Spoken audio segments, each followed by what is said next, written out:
वसीम बदामी साहब, ये जो पंजाब में लाहौर में हुआ है जो सर्कस था, ये आपको क्या लग रहा है कितना सस्टेनेबल है जो आज हुआ है? पहली दफ़ा हो गया पंजाब की असेंबली जो है वो एग्जेक्टिव के कंट्रोल में चली गई। बिस्मिल्लाह, कमाल है, हैरत अंगेज मनाजिर, अफसोसनाक भी, अफसोसनाक इन द सेंस कि यानी इससे कोई एक सियासी जमात मेरा ख्याल है बेवकत नहीं हो रही, इससे पार्लियामान बेवकत हो रही है, इससे जमहूरियत बेवकत हो रही है, पूरा पॉलिटिकल सिस्टम बेवकत हो रहा है, सियासतदान बतौर मजमूई अपनी वक़्त खो रहे हैं। और आपने कहा कब तक सस्टेन करेगा? मुझे लगता है कि अब ये जो ना ये ऊँट ऐसे ऐसे चलता रहेगा, ये ऊँट अब किसी करवट बैठना है 18 जुलाई की सुबह, जब पंजाब के जो 20 मुनहरिफ अराकीन हैं, जिन सब के सबको नून लीग ने टिकट दे दिया और पीटीआई ने भी अपने बंदे मैदान में उतार दिए हैं। 17 को इसका इलेक्शन होगा और 18 की सुबह तक जब हमारे पास रिजल्ट आ रहे होंगे, उन रिजल्ट की बुनियाद पर पंजाब असेंबली का तयन हो जाएगा मेरा ख्याल है। उसमें अगर उतनी देर तक लाहौर हाई कोर्ट कोई फैसला नहीं करेगी जो पिटिशंस हैं। मुझे ऐसा लगता है कि अभी तक जो सिलसिला चल रहा है, अदालत की बात पे कमेंट करना या फैसला कब तक होता है, लेकिन ये कि मैं पॉलिटिकल अगर कोई फैसला आ भी जाता है फर्ज कीजिए, तो भी मेरा ख्याल है 20 का नंबर ही इतना बड़ा है कि मेरा ख्याल है कि 17 जुलाई के बाद उस पर ही होगा। चूंकि अभी इलेक्शन कमीशन फिलहाल उन 5 अराकीन को तो रिप्लेस करने के मूड में नहीं लग रहा जो पीटीआई के खवातीन और रिजर्व और वो माइनॉरिटी, वो भी नहीं किया नोटिफिकेशन, वो नहीं हुआ। वो तो अगर हो जाए तो आज पीटीआई थोड़ा सा आगे निकल जाए नंबर गेम और हमजा शहबाज पर खतरे में आ जाए। तो अब मुझे लगता है ये जो 20 का नंबर जब फिल होगा 18 जुलाई को, उसके बाद तय हो जाएगा कि असेंबली ने आगे किस तरह चलना है। न्याज़ साहब मेरे साथ रहे। बेसिकली बादामी साहब, न्याज़ साहब ये कह रहे हैं कि सिस्टम पाकिस्तान का इम्बैलेंस हो गया, अपना उसने तवाज़ुन जो है वो खो दिया है, और ये अब कई कम अज़ कम वो कह रहे हैं कि 7-8 वर्ष से 2014 से सिस्टम का जो सियासी तवाज़ुन है वो खो गया और पाकिस्तान एक बहुत बड़े क्राइसिस की तरफ 1971 की तरह वो समझते हैं सूरत हाल डेवलप कर रही है। हाँ, अच्छा ज़ाहिर एक ओपिनियन है, और मुझे लगता है कि वो 71 वाला एग्जांपल एक बहुत ही एक एक्सट्रीम एग्जांपल है, लेकिन ऑफ कोर्स अपना ओपिनियन है। लेकिन मुझे हाँ ये ज़रूर लगता है कि देखिए जब ये आर्गूमेंट ना बाज़ाहिर बड़ा घिसा पिटा सा लगता है, लेकिन इस आर्गूमेंट की एग्जिस्ट करने की कोई वजह है, और मुझे समझ में आती है बात कि अगर हर कोई अपने अपने दायरा कार में रख के काम करे ना, अब ठीक है उसमें कोई भी आइडियल सिचुएशन नहीं होती, लेकिन मुझे लगता है कि ये 2013 ऑनवर्ड्स के उसके बाद इतना ज़्यादा चीज़ों में सब लोग आगे आगे आगे चले गए कि फिर जब कोई ऐसा इदारा जिसका बुनियादी काम कुछ और हो, वो अगर इन चीज़ों बहुत आगे चला जाएगा तो फिर कंट्रोवर्शियल हुए बगैर रह नहीं सकता। वरना देखिए पॉलिटिकल सिस्टम में अपनी अपनी लड़ाइयाँ होती हैं सियासतदानों की। जब सियासी स्टेक होल्डर्स को भी और आवाम को भी यकीन होना कि ये खालिसतन सियासी लड़ाई है, तो फिर वो खास हद से आगे नहीं निकलती। जब तासुर ये बन जाए और उन तासुर की कुछ वजूहात हो कि नहीं कोई किसी के पीछे कुछ है, तो फिर वो लड़ाई में दूसरे फरीक को भी ब्लेम करते हैं। मुझे लगता है कि अच्छी बात यह कि अब ये रियलाइजेशन है, it was a lesson learned in a very hard way, लेकिन रियलाइजेशन है बिलाखिर कि भाई इससे पीछे हटना पड़ेगा, वरना मामला है। ऐसी कोई रियलाइजेशन मुझे ऐसा लगता है कि है। अच्छा, अब इसके जवाब में काउंटर आर्गुमेंट लोग देते हैं, अच्छा जनाब अगर रियलाइजेशन है तो क्या आज वो 100% जैसा कहा जा रहा है वैसे ही कि बिल्कुल क्या हर काम से पीछे है? नहीं, ऐसा नहीं होगा। लेकिन वी नीड टू अंडरस्टैंड कि अगर एक चीज में इतना आगे तक कोई गया है तो उसको निकलते निकलते टाइम लगेगा। मुझे बहरहाल ये कन्विंस हूं मैं इस बात पे कि रियलाइजेशन है। ये सारे का सारा जो कुछ है वो फिर से एक रिपीट सीन नहीं है कि अब इसको करके इसको आउट करना है और इसको करके इसको आउट करना है, और ये आहिस्ता आहिस्ता रिट्रीट है।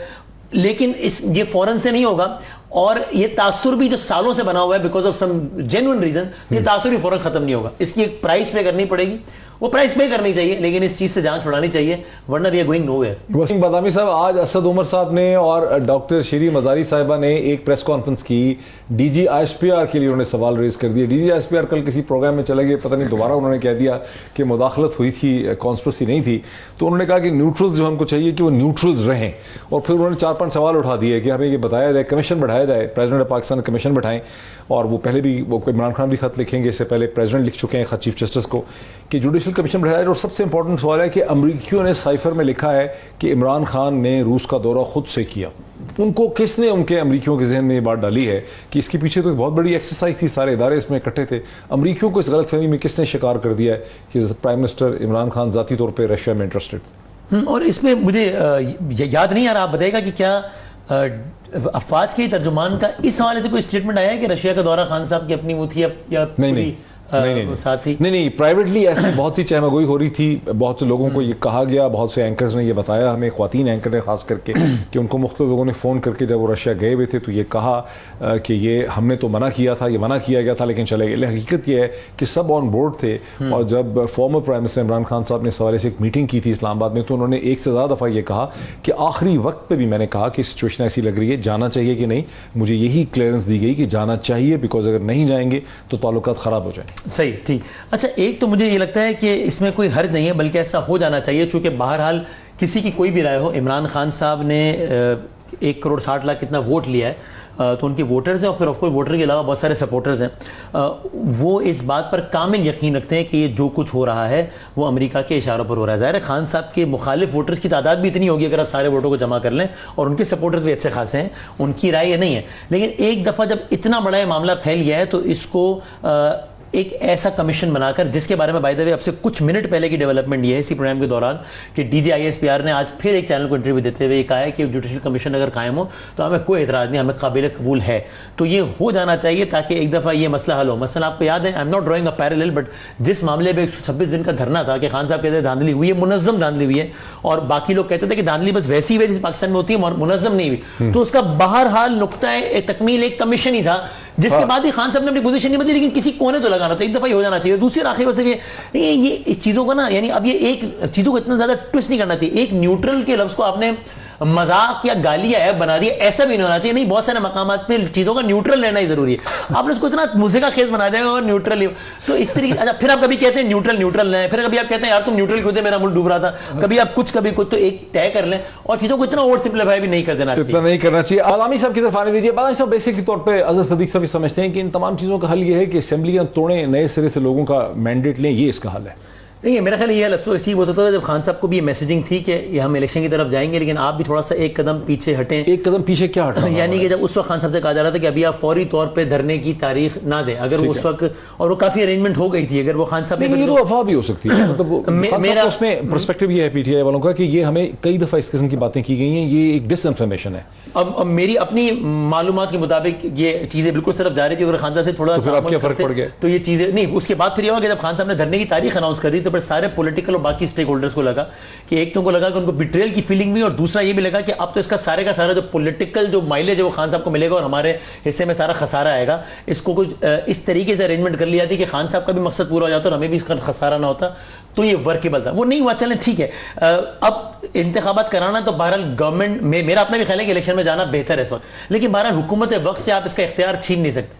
लेकिन मैं ये जरूर समझता हूं कि बहरहाल ये जो खत वाला मामला है इसको एक तरफ जरूर लगा देना चाहिए तहकीकाती कमीशन बना के। अच्छा, ये हफीजुल सब आपको यकीन है इस चीज में कि एक हल निकल चुका था और इमरान खान साहब अगर धरने की बात ना करते तो फिर इलेक्शन की तरफ हम जा रहे थे, और वो इमरान खान साहब ने डिस्टर्ब कर दिया पूरे टाइम टेबल? पार्टीज एग्री कर चुकी थी, PML एंड डॉक्टर साहब मैं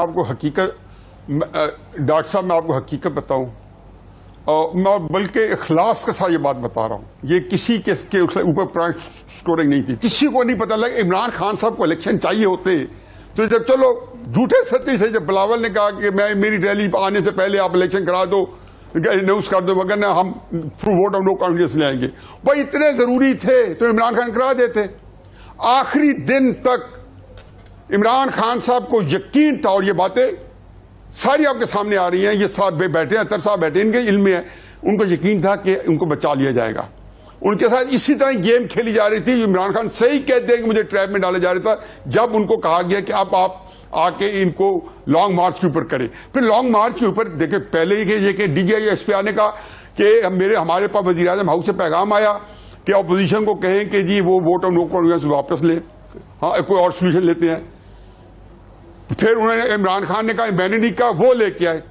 फिर बताया गया 25 मई को जो दिन लॉन्ग मार्च के दिन था, वहां से कामरान शाह साहब की रिपोर्ट है कि जी असद कैसर, परवेज खटक और असद उमर ये आर्मी चीफ को मिले। फिर कहा तो अपोजिशन ने इनकार कर दिया, उन्होंने कहा नहीं, इनको कहें कि लॉन्ग मार्च पूरा करें, हमने नहीं कोई इनसे समझौता करना। अब इनके अंदर भी, पार्टियों के अंदर भी, पीपल्स पार्टी की अपनी नीयत है।